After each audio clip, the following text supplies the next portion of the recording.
You're watching UATV News. My name is Ina Kosinska. Good evening. The number of COVID-19 cases in Ukraine is rapidly growing. The Cabinet of Ministers is getting ready to work online. Doctors and beds in hospitals are not enough. Only very serious patients are hospitalized. Another coronavirus anti-record has been set in Ukraine. The Cabinet of Ministers is going to work remotely starting next week. The coronavirus is changing our lives, and the government must also show by its own example that remote work, online work is a matter of time today. In total, almost 316,000 people fell ill during the pandemic in Ukraine. The number of Ukrainians in need of inpatient treatment is also growing. Now reference hospitals are ready to accept about 36,000 patients with COVID-19. 1,009 people were hospitalized last night, and of this morning there are 22,977 people in beds. These are people who have either a confirmed diagnosis of COVID-19 or are suspected to have coronavirus, but they are in hospitals, based on their condition and the severity of the disease. Since Monday, Kharkiv is in a red zone of epidemic danger. Patients are hospitalized with only severe forms of COVID-19. Local hospitals have 7 times increased the number of oxygen points and concentrators, but even that is not enough. Our tactic is, if a patient comes in with respiratory failure, first we use a concentrator. If the concentrator doesn't help, the next step the line, when oxygen goes directly. If that does not help, we use ventilator. In Odessa, all educational institutions and kindergartens are under quarantine. Schools and universities go to remote learning. The city remains in the orange zone for the second week already. Hostels and dormitories are closed, restaurants are open until 10 p.m. Planned hospitalizations had to be cancelled. The situation in the Ukrainian capital is getting worse. The cold snap is to blame. The mayor of Kyiv, Vitaly Klitschko, is sure. Except for hospitalization in the maternity hospital, which will also lead to a deterioration in life or the loss of it, and hospitalization that are related to emergency. The self-proclaimed authorities of the so-called Luhansk and Donetsk People's Republic underestimate the real statistics of the sick, at least twice. Ombudsman Lyudmila Denisova is sure. In an exclusive interview with our TV channel, she said hospitals lack doctors and beds, and local pharmacies lack medicines and protective equipment. Наші, треба сказати, правозахисники, вони і були в аптеках. Those so-called authorities would adapt other places such as halls, schools, in order to put beds there so that those who have fallen ill with the coronavirus or other patients could be under the care of doctors. For 4 months, according to our information, almost all pharmacies have lost their stocks. In total, during the pandemic, 6,867 cases of COVID-19 were confirmed in temporarily occupied territories of Donetsk and Lugansk regions of Ukraine. Reported by Roman Smoler, UATV News. Return the Crimea and stop the aggression in Donbas. Russia must fulfill the Minsk agreements, British ambassador to Ukraine Melinda Simmons said. She positively assessed the ceasefire regime along the contact line and supported the peace initiatives of Kyiv. Any ceasefire, regardless of its duration, works to prevent the loss of lives. It is a humanitarian success if silence is maintained. It is especially important for people who are forced to live in conditions of permanent shelling of their homes. This is already a result. Being able to successfully negotiate a ceasefire is very important. Every day that goes by is another day of silence for people who live there, and that's important. The European Union is preparing new sanctions against Belarusian officials, including Alexander Lukashenko, as repressions against citizens, journalists and members of the Coordination Council continue in the country. This was stated by the head of EU diplomacy, Josep Borrell. He also noted that it is necessary to reconsider the relations with Minsk and express solidarity with the Belarusian civil society.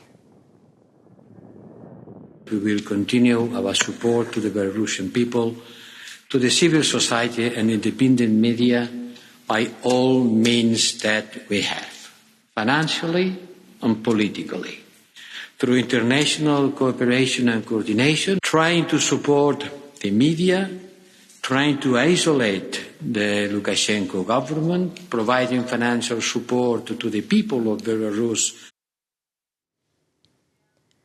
The new parliamentary election in Kyrgyzstan will be held on December 20th. The decision was made by the Central Election Commission of the country. The results of the vote, which took place on October 4th, were cancelled due to mass protests.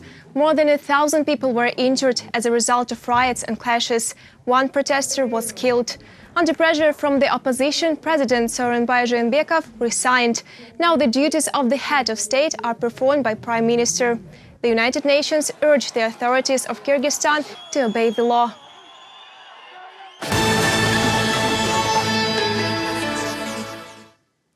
The first batch of legally obtained amber was sold at an auction in Volyn region. For the first time, such auction was held in Lutsk. Over the past month, more than a ton of amber has been dug in the region. Our correspondents will tell you more about the sunstone and harm the so-called black diggers caused to the region. This is how illegal workers or the black diggers are destroying forests in Volyn by using water pumps. Fertile soil layers are washed away in search of amber. It will take more than 1,000 years to restore the forest. Here you can see how 5 years ago diggers mined amber in the Mammoth forest. The mass production was stopped, and the land of the valuable stone was guarded by police. Any mining without an appropriate permission is illegal, any kind of it. With shades of yellow, orange, green and red. These are the samples of amber exhibited in premises of Volyn Regional Council.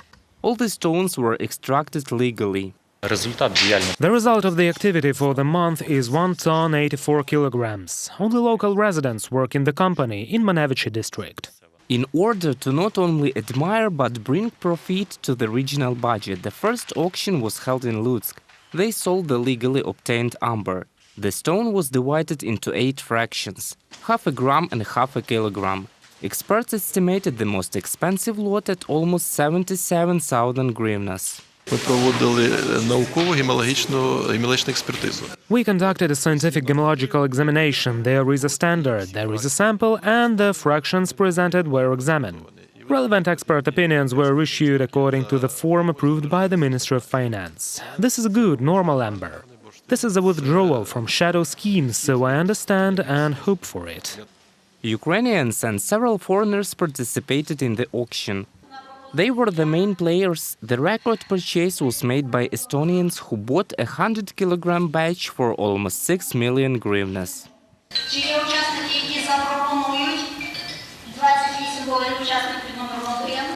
Ukrainians bought in small lots and explained they want to study it more. This is the first legal official auction in Ukraine. If we want to buy a legal amber, then this is the place to do it. We'll take the first batch and later estimate the quality. We work with amber, make products, buy amber officially, sell in the home market. I participated in the auction for the first time. In my opinion, the price is too high, but its origin is 100% confirmed. Thus, the region hopes to bring the amber market out of the shade and fill the regional budget.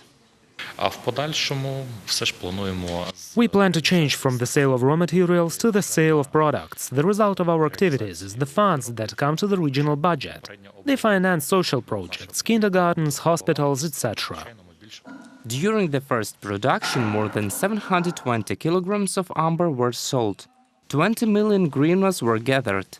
Open tenders in Volyn region are planned to be held every month. Reported by Roman Smoler, UATV News. A unique exhibit was presented to the Vinnytsia Regional Local Lore Museum, a mammoth tooth which is more than 200,000 years old. It was found on the banks of the Dniester River in the south of the region by local amateur archaeologists. Scientists studied it and took it to the museum. The tooth weighs about 5 kilograms. A large-scale expedition is now being planned at the site of the find. The skeleton of a mammoth was excavated in this area 40 years ago. It has become one of the main exhibits of the museum. Scientists said the remains are about 30,000 years old. After the examination, we sent this tooth to paleontologist in Chernivtsi. He made a full examination. He said that this is not a complete fragment. Several parts are missing. We decided that this exhibit will be with us in the first hall during all times.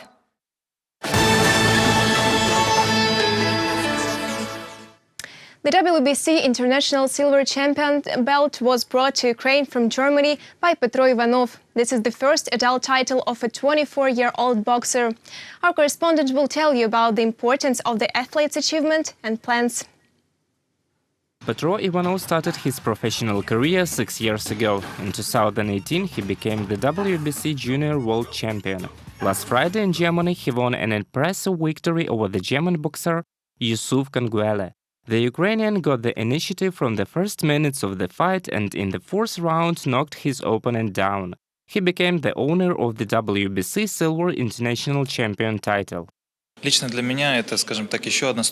This is one more step up to my dream. My dream is to become a world champion. Therefore, this title is the third most important for me. After we defend this title, we will rise again in the ranking, and if I am lucky, I will be challenged to fight for the world champion.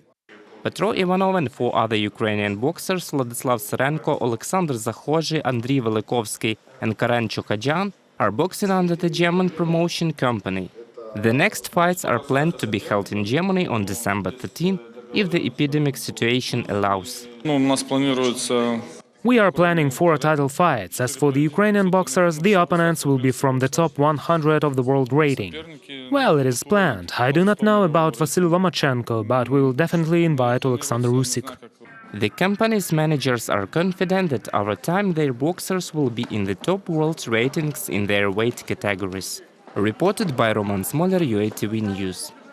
A minimum of personal belongings, a mask and social distancing are required by the organizers of the Olympic Games in Tokyo from future visitors. Today, 3-day tests of security and countermeasures against COVID-19 have ended there. Several methods of temperature screening have been tested as well. They modeled more than 40 different scenarios. For example, what to do if the visitor forgot the mask. The organizers have yet to decide whether fans would be allowed into the Olympic venues. In English, pack less, wait less. We don't want to delay the excitement, so please come with very little luggage. Another English catchphrase is come in light, live with delight. For the testing of security measures, probably this is the last one. Of course, as for COVID-19, when we finalize the measures, we want to check these processes. To do so, we will set up further types of testing occasions. That's all for this hour. More updates on our website, YouTube, Twitter and Facebook pages. Stay safe and good night.